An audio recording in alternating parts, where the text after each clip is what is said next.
காலை வணக்கம். Welcome to பிரகி மொமெண்ட்ஸ். என்னோட பேர் கீர்த்தி. மார்னிங்கே வெண்பொங்கல் கிரேவிங் ரொம்ப இருந்தது. ஸோ சமைக்க ஸ்டார்ட் பண்ணியாச்சு. எங்களுக்கு வெண்பொங்கல் சட்னியோட மட்டும்தான் சாப்பிட பிடிக்கும். ஸோ அதை மட்டும்தான் செஞ்சோம். நேற்றே மெதுவடை செய்யலான்னு நினச்சேன், ஆனால் டைம் இல்லாமல் போயிடுச்சு. சரி இன்றைக்கி செய்யலான்னு ரெடி பண்ண ஸ்டார்ட் பண்ணிட்டேன். போர்டெல்லாம் ஏதோ ஸ்டைலாக திருப்புறேன், ஆனால் ஃபுல் கட்டிங் சாப்பிங் பண்ணது எல்லாமே என்னோடய ஹஸ்பண்ட் தான். மெதுவடை ரெசிபி நிறையா பார்த்தோம். ஸோ கிடச்சி எல்லா இன்க்ரீடியன்ஸும் போட்டோம். ஸ்டார்டிங் நல்லா தான் ஆரம்பிச்சது, ஆனால் ஆயில் சூடான உடனே மெதுவடை ட்ரை பண்ணுறேன், வரவே இல்லை. ஏதோ செங்கலோட்ட சிமெண்ட் பூசுவாங்களே அந்த மாதிரி பண்ணிட்டு இருந்தேன். அப்புறம் இது சரிப்பட்டு வராதுன்னு போண்டா செய்ய ஸ்டார்ட் பண்ணிட்டேன். பேர் நல்லா இருக்குல்ல, பார்க்க கொஞ்சம் சுமாராக இருந்தாலும் டேஸ்ட் வேறு லெவலில் இருந்தது. ஏதாவது ஃப்ரை பண்ணுறனாலே மேண்டட்டரியாக கையில் வீரத்தழும்பு வாங்குகிறேன்.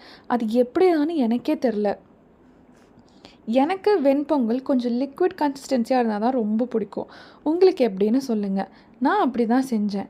ஆனால் நான் எப்போ கீ யூஸ் பண்ணாலும் என் ஹஸ்பண்ட் எல்லா டைமும் கிண்டல் பண்ணுவார், நெய் போதுமாம்மா அப்படின்னு. ஆனால் சாப்பிட்றப்போ டேஸ்ட் சூப்பராக இருக்குமான்னு சொல்கிறதும் அவர் தான். நாங்கள் திருப்தியாக சாப்பிட்டு தக் லைஃப் படத்துக்கு கிளம்பிட்டோம். கடைசி வரைக்கும் பார்த்ததுக்கு ரொம்ப நன்றி. என்னோடய வீடியோ பிடிச்சிருந்தா மறக்காமல் லைக் அண்ட் சப்ஸ்கிரைப் பண்ணுங்கள். தேங்க்யூ.